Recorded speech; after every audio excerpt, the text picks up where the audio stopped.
Jewish Channel's Week in Review. Did the Israeli election just become a real contest? Taking the Great White Way to the big screen, giving some comics the grand tour, and more of the Jewish news that's changing your world right now on this episode of the Week in Review. Hello and welcome to the Jewish Channel's Week in Review. I'm Stephen I. Weiss. For the past few months, the Jewish Channel's coverage has treated the upcoming Israeli election as an event with a foregone conclusion, very similar to the last two Israeli elections, which is to say, a long and drawn-out inauguration ceremony for current and in all likelihood future Israeli Prime Minister Benjamin Netanyahu. It's a habit of the news business to treat elections as real contests, even when they're not. Because of the way Israeli elections work, this one has seemed anything but a real contest, even as many of our colleagues in the industry have tried to claim there is one going on. Because getting anyone other than Netanyahu into the Prime Minister's office would require not just getting the most votes as a party, but gathering enough partners to form a coalition. The center-left crowd, which has only ever polled as having 50-something likely seats out of the 61 required to form a coalition, has never seemed to have a chance against the center-right crowd, which consistently polls at well more than 60 seats. Those numbers are broadly consistent with the last two elections, in which a single center-left party did come in either first or second place in the final vote, but did not have enough coalition partners to form a government. Digging deeply into a single poll issued this week, however, we do see the faintest glimmer of a chance for a non-Netanyahu candidate to make it not just to the top of the polls, but all the way to the Prime Minister's office. Here's why. Until now, the broad center-right coalition has been presumed to include the parties of Netanyahu's Likud, Foreign Minister Avigdor Lieberman's Israel Beitenu, and Religious Service Minister Naftali Bennett's Bayit HaYehudi party, and the new party formed by former Likud member Moshe Kahlon, Kulanu, adding up in the latest poll from the Knesset channel to 47 seats. Add in the ultra-Orthodox parties who would most naturally partner with this coalition, and you get an additional 17 seats, or more than Netanyahu needs at 64 total. The center-left grouping of Yitzhak Herzog and Tzipi Livni's joint Zionist Union Party, polling ahead of Likud at 24 seats, only gets to 56 seats when adding in current polling for likely coalition members Meretz and Yesh Atid, plus the long shot of adding in the United List of Arab parties, polling at 13 seats. But here's the thing about that Knesset channel poll. In a follow-up question, they asked, who do you want your party leader to endorse at the president's residence after voting is over and a coalition would need to be formed? And there was a very surprising answer. The center-right and ultra-Orthodox party potential voters were heavily for Netanyahu, and the center-left parties went heavily for Herzog, including half of the Arab party voters. But then there's that party that had been assumed to be part of the center-right coalition that's new and we know very little about, Moshe Kahlon's Kulanu party. How did they answer the question of whom they want their party leader to endorse? 47% said Herzog, not Netanyahu. Only 33% said Netanyahu, with 20% saying they don't care. That's a party that should be in Netanyahu's pocket, saying they're overwhelmingly in Herzog's pocket. If the party did indeed go that way, it would shift a lot of the power in this election. Suddenly, Netanyahu's center-right grouping would have 38 seats among its strong allies and not even enough to get to a coalition after adding in the ultra-Orthodox. The center-left coalition, on the other hand, would go from 43 seats to 52 and could partner with only some of the ultra-Orthodox parties to get to that magic number of 61 seats. A center-left coalition could also try partnering with the United List Arab Party for an overwhelming majority at that point, too. Now, a major theory of claiming this election was a real contest was the idea that a center-left coalition could include Arab parties. That's theoretically possible, but extremely unlikely, as no Israeli governing coalition has ever included Arab parties, and Jewish Israelis, frankly, could balk in a big way at that. Getting all the ultra-Orthodox on board is also difficult for a center-left coalition that's been seen as combative to ultra-Orthodox interests over the past several years. But if that one answer by potential voters for that one minor party of Kulanu holds true, and they throw their lot in with Herzog, it's a very different ballgame, one that the center-left could actually win while maintaining a conceivable coalition that includes some, but not all, of the ultra-Orthodox. But that is just one answer by potential voters for just one party in just one poll, and it's an answer that goes against most of the assumptions about that party. We'll have to wait and see if it holds up. Moving on, speaking about Israelis who can feel excluded, a response to Israel's cultural exclusion led to a trip for some stand-up comics, as Christian Needon reports. Canada's a very politically correct country. I mean, even like anti-Semitic people are politically correct, you know? They refer to Jews as Christianly challenged. Canadian humor's impact on Israeli audiences is more than a punchline in a recent documentary. A Universal Language follows 6 comics from north of the American border as they tour the Holy Land in the wake of a very public protest against Israel at the 2009 Toronto Film Festival. Director Yigal Hecht screened the film at the JCC Manhattan last week and said it began life thanks to a shared strong reaction to the Toronto protest by himself and Yuck Yuck's comedy club owner Mark Breslin. And so I got a wind of the fact that he was thinking of doing a trip to Israel, and he was talking to the Israeli officials about taking Canadian comedians to Israel and exploring comedy in Israel. And I said, listen, I really want to be a part of it because I know it's going to be a great film. Hecht was adamant, though, that the film also focus on non-Jewish comedians. I have a fetish for Judaism. We didn't just want Jews. Jews are funny, Jews are great, but what's the point? We wanted people who weren't Jews, who weren't necessarily, didn't know much about Israel, and so they've suggested a few people, and we got Rebecca Cola, we got Jean-Paul, we got Nikki Payne, Sam Easton, Mike Hardis, and Aaron Berg. So we had about 2 Jews, 4 non-Jews, and a diverse group of people, including some female comedians, which will give a different sort of flavor to the whole trip. Aaron Berg is one of the Jewish comics and said the trip, his first to Israel, had a powerful impact on his feelings about his faith. Jerusalem was our first stop, and it was amazing. I felt such a spiritual connection. Growing up Reform, being bar mitzvahed, and then kind of leaving the religion, except on a cultural basis, going to Jerusalem put me so in touch with where I'm from and how important the religion was to me. And then Tel Aviv was basically just like South Beach. Berg said that his act evolved over the course of his journey through the Holy Land. At the beginning of the trip, I started doing my act, which was stories about me being a really bad Jew. I became a Chippendale for a while, so I discussed that, touched on that. And we had a really horrific gig where a whole audience turned on us. I was hoping that this show would start off as awkward as possible, and I think I've accomplished that. That's why you should learn some history before you come here. Yeah. Thanks.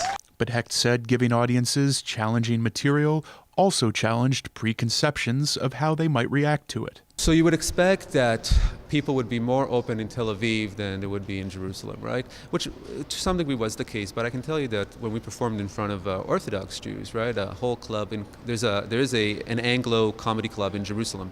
And so when the comedians performed there, again, there was no censorship and people were laughing.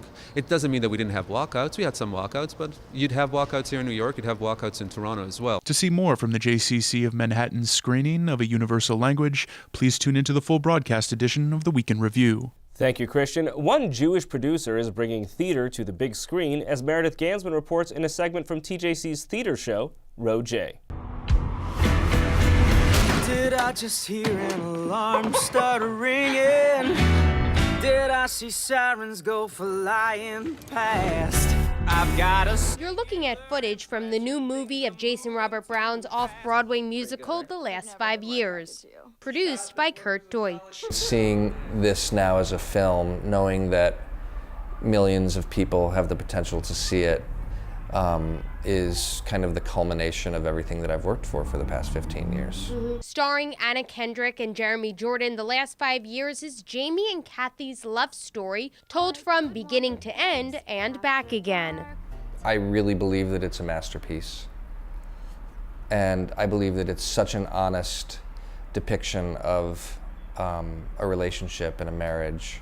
The musical is based on Jason Robert Brown's first marriage, but in some ways, the storyline echoes Deutsch's marriage to actress Sherry Renee Scott, the musical's original star off-Broadway. He and Scott recently separated. I think there's qualities of Kathy in my life in that when I was an actor, I felt not confident at times, beat up.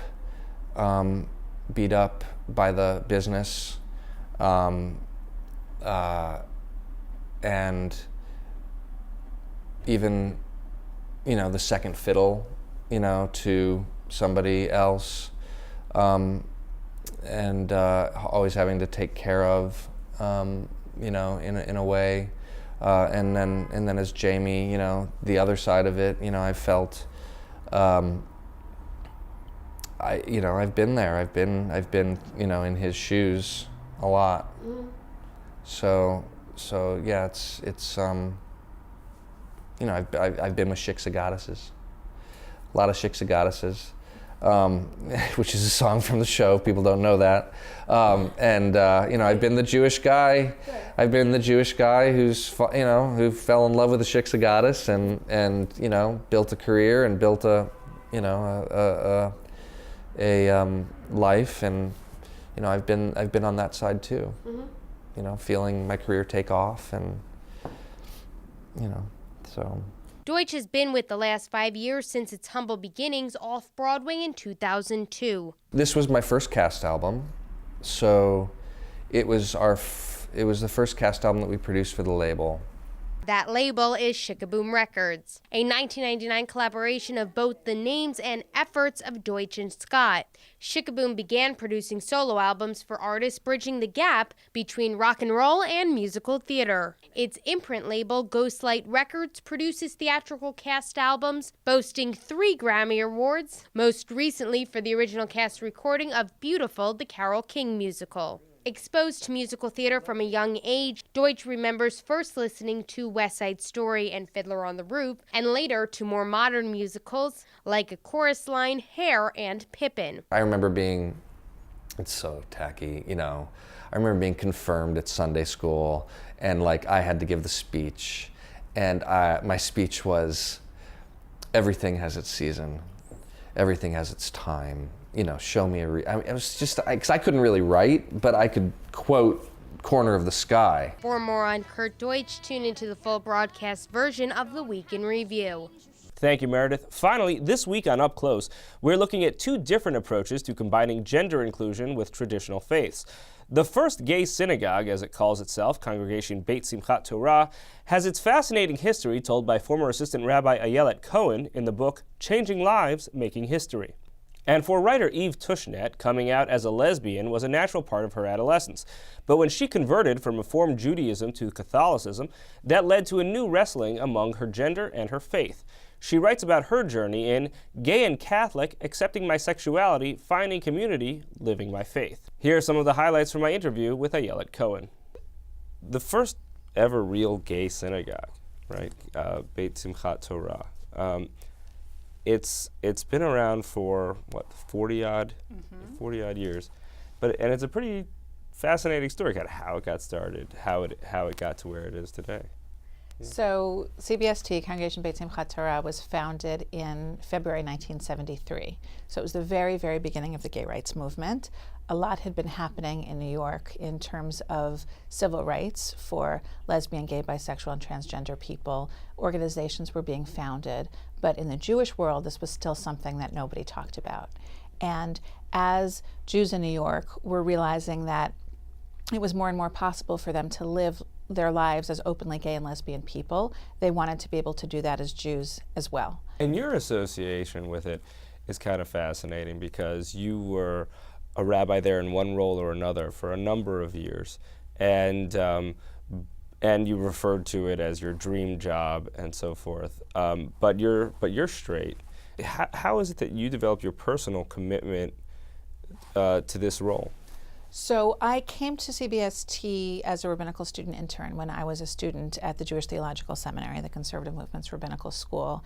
And I was studying at JTS, really benefiting from the work that activists had done before me to make it possible for women to become rabbis in the conservative movement. And I was very aware of the fact that those barriers still existed for people of LGBT experience, that you could participate in Jewish life up to a point and then started reaching barriers. One of the things that that comes naturally with progressive efforts is that they naturally kind of reach their end. How has CBST kind of evolved over the years, especially in the very recent years where kind of acceptance and welcoming has become seemingly just rather rapidly quite a lot greater? When the synagogue first existed, it was about the fact that such a thing could be, and helping people find that it was possible. So in terms of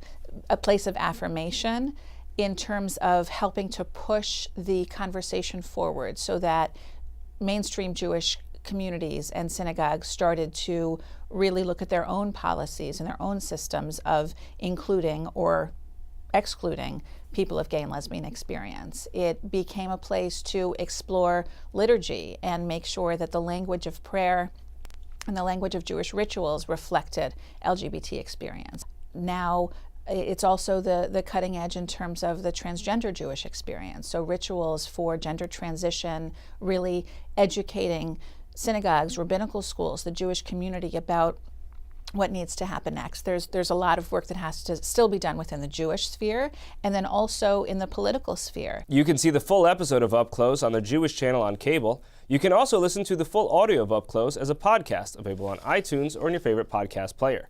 That's all for this week. From all of us here at the Jewish Channel, be well. The Jewish Channel is available on cable. Time Warner Cable Channel 1640, IOPTM Channel 505, RCN Channel 268, Cox Cable Channel 1, Bright House Channel 330, Verizon Fios Channel 900, and on Comcast on the on-demand menu on premium channels. For more information, visit tjctv.com.